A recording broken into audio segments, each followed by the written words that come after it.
What if we were all politically conservative?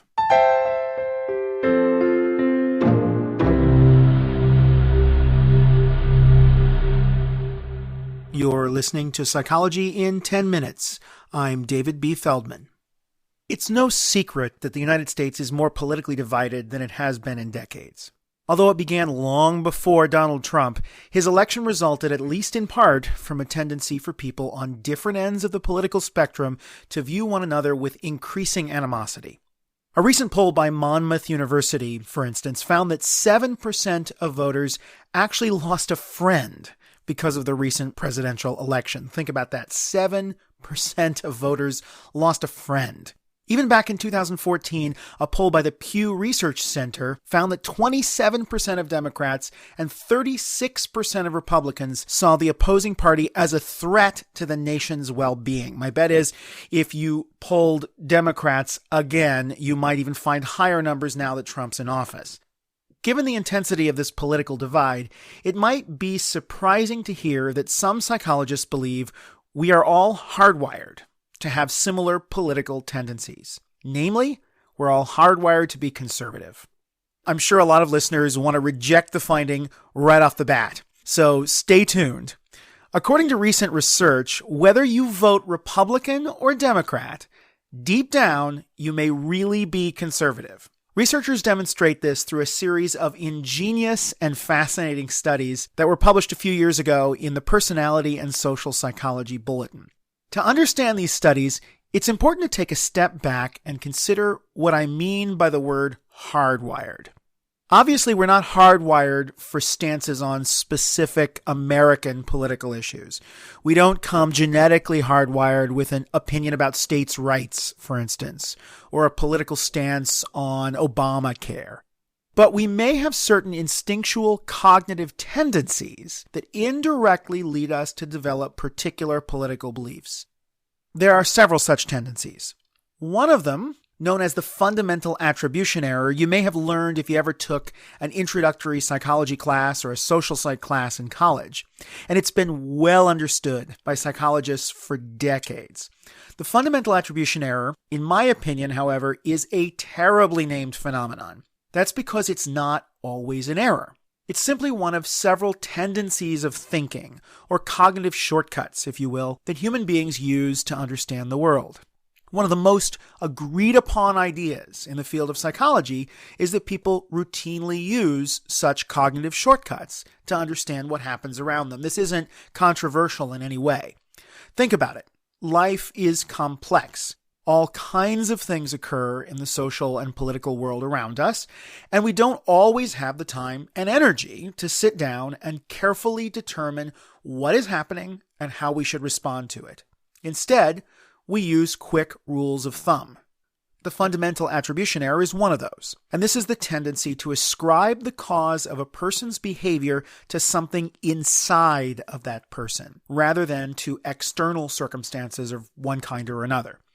In practical terms, it shows up in our instinctual tendency to place responsibility or blame for problems in a person's life squarely on that person. For example, let's say you're sitting in a beautiful park, surrounded by a grassy meadow full of trees and chirping birds, and seated on a bench not too far away is a relatively nondescript man who you've never seen before. Imagine that suddenly the man starts making strange noises, whatever you'd like to imagine. Then he stands up and does a little dance in front of his bench. What's your first thought? If you're like most people, your explanation for this man's behavior is probably that he's going crazy, or something like that. In other words, there's something wrong inside of him that is causing his erratic behavior. It may not have immediately occurred to you, again, if you're like most people, that something in his environment may have caused him to behave that way. Maybe a bee is attacking him, or fire ants are crawling up his leg. This tendency maps on pretty well to certain political stances. Conservatives, at least in the US, tend to believe in the notion of rugged individualism. According to this idea, which goes way back in American history, if someone is wealthy and successful, it's because they made good decisions in their life, and therefore they deserve that wealth. If someone's poor, it's because they made bad decisions. People are responsible for their own actions and their own station in life. If they're down and out, they need to pull themselves up by their bootstraps. Liberals, on the other hand, tend to locate the causes of poverty in the system, an external set of circumstances, laws, or rules. According to this perspective, poor people are poor because they're trapped in a rigged system. If a family is poor, they might be forced to send their children to a substandard high school and perhaps not be able to afford a university education, circumstances that may lead their children to remain poor. So conservatives tend to buy into the fundamental attribution error more than liberals. Now, I want to be fair here. I've painted somewhat of a caricature of these two political philosophies. Conservatives certainly understand that sometimes there's something wrong with the system, and liberals would admit that sometimes people are responsible for their own lot in life. Nonetheless, there is a general tendency for liberals to go one way in their thinking, while conservatives go the other. At this point, you might accuse me of contradicting myself, which would be totally fair.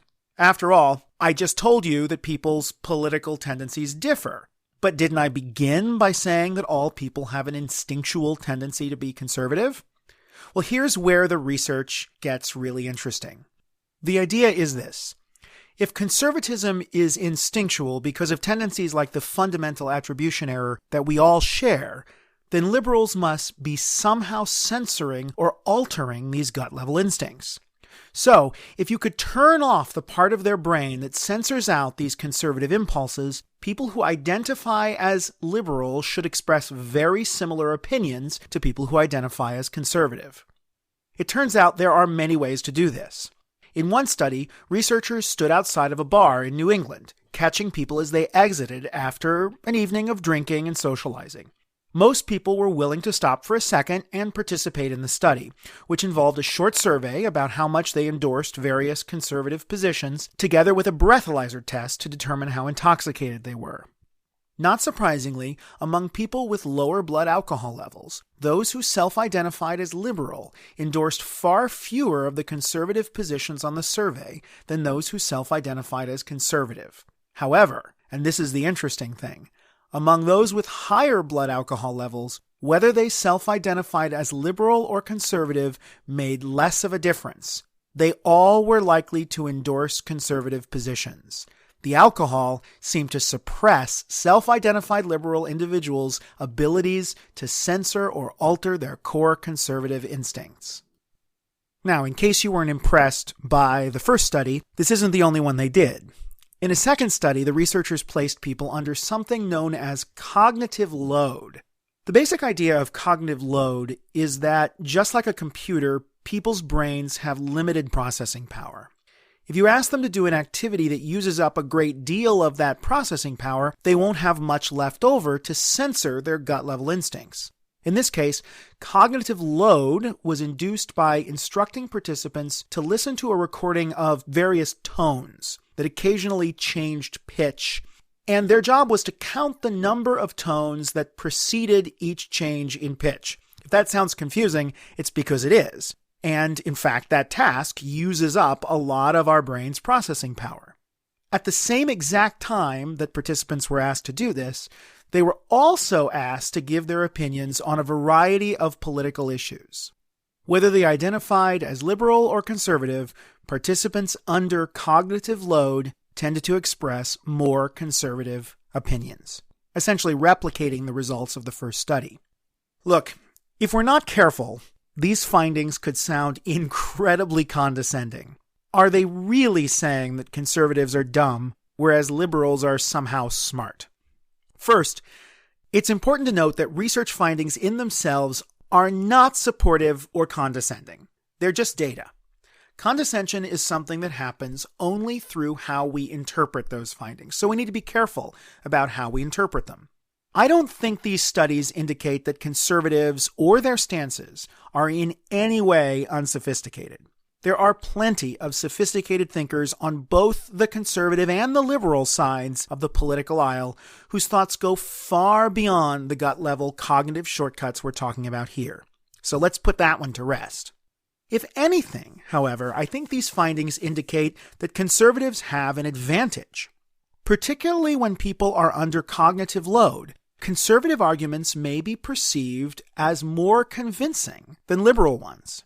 When we're stressed, feeling stretched thin, overwhelmed, in a rush, anxious, or scared, we're under cognitive load, and we may default to our gut-level ways of processing information. This should be something that's a bit alarming to liberals like myself. Perhaps it's heartening to conservative listeners. But there's a more hopeful way, I think, to understand these findings as well. Deep down, we all have a lot in common. Whether or not we buy into our initial instincts or we fight against them, we all have them. In a strange way, this gives us a common starting place for dialogue. As a liberal, I wonder what would happen if my conservative acquaintances and I could begin our normally contentious conversations by acknowledging these common instincts, whether or not we agree with them. Would this be a start towards greater respect on both sides? Well, it might be worth a shot. Thanks for listening.